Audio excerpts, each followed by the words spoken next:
तर या 10 जागांवरचा तिढा कायम असला तरी आज मात्र अमरावतीत अर्ज भरला जाणार आहे। नवनीत राणांच्या जात प्रमाणपत्र प्रकरणी एकीकडे आज सुप्रीम कोर्ट निकाल देणार आहे।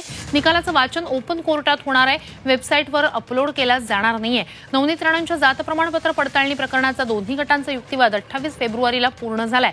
राणांचा अमरावती मतदारसंघ अनुसूचित जातीच्या प्रवर्गासाठी राखीव होता। राणांनी आपण अनुसूचित जातीत असल्याचा दावा करत ती निवडणूक लढवली, मात्र शपथपत्रात अनुसूचित जमातीबाबत दिलेलं प्रमाणपत्र बोगस असल्याचं आढळल्यानं खासदारकी रद्द झाली होती। त्यानंतर सुप्रीम कोर्टानं हायकोर्टाच्या निर्णयाला स्थगिती देत निकाल राखून ठेवला। त्यामुळेच राणांना दिलासा मिळणार आहे का याकडे सगळ्यांचं लक्ष लागलेलं आहे। आज त्या उमेदवारी अर्ज सुद्धा भरणार आहेत।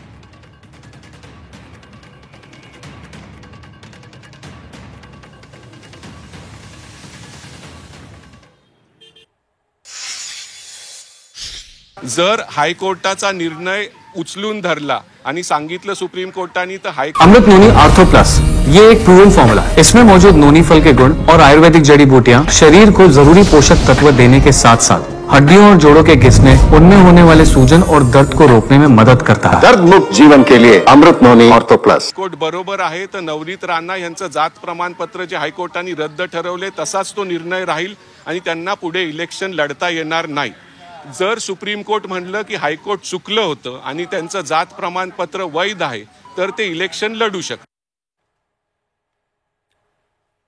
तर नवनीत राणांना आता आज दिलासा मिळणार आहे का? तर नेमकं हे सगळं प्रकरण तरी काय आहे ते जाणून घेऊया। तर राणांचा अमरावती मतदारसंघ अनुसूचित जातीच्या प्रवर्गासाठी राखीव होता।